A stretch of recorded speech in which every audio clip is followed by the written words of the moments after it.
Hi, this is Alex from phpacademy.org with a video tutorial for the new Boston.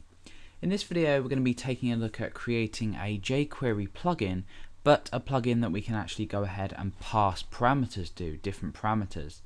So I'm going to go ahead and create first of all a simple plugin that allows us to change the background color of a particular element, and it will allow us to pass a variable with this.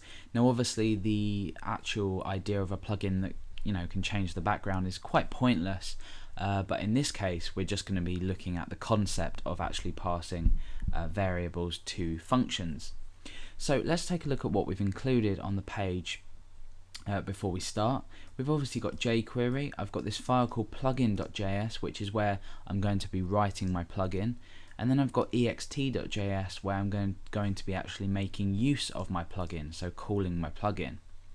So I'm going to go ahead and create a p element on the page, and I'm just going to write just a paragraph inside. And when we refresh, we can see that we've just got just a paragraph. So at the moment this is obviously just a paragraph.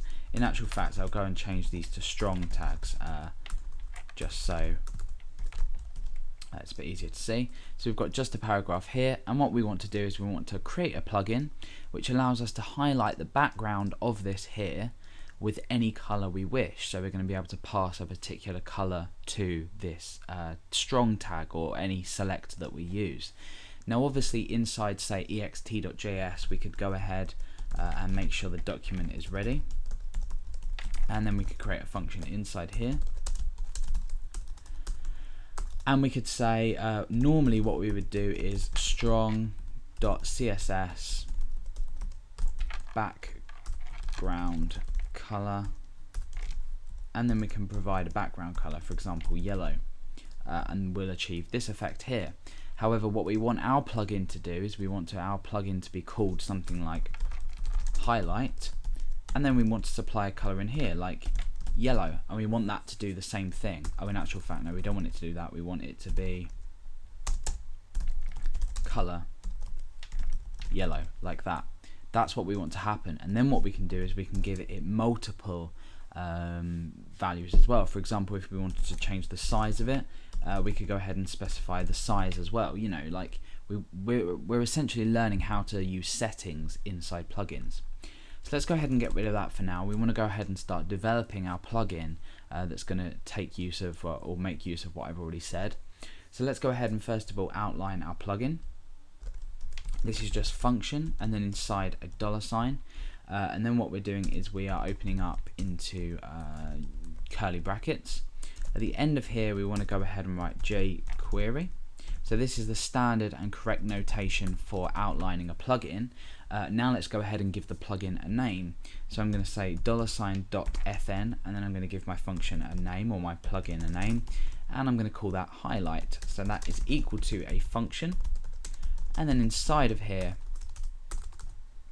is our plugin code. Okay, so this is the standard notation for a plugin. Obviously I've already in the previous tutorial talked about plugins in jQuery, but we're doing exactly the same thing again, but this time we're going to set up some allowed settings. We're first of all going to do the color one, and then we're going to say change and have a setting called size or something, So okay, we're going to create a variable called settings, and let's just bring this all down a bit so it's easier to see. And this is going to be an array. So the array is going to contain like color, and then I'm going to say null. So essentially what I've done is I've created a set of settings. If you wanted to do say more settings, you could come down here and just bring this in, and you could go ahead and say size null. Now what I always do is I always set these to null first of all, and then obviously they'll be defined when we actually use the plugin here, so they'll change. So I always define them as null, just so I think it just looks better, and it's easier to work out that you're just setting an array with settings rather than choosing default values. However, if you did want to go ahead and put default values into here, you can, and then if they're not specified by the plugin as the user calls the plugin, they'll just revert to the original settings. But for now I've kept it as null just because you know, I want to keep it. I want the user to actually provide me with a color.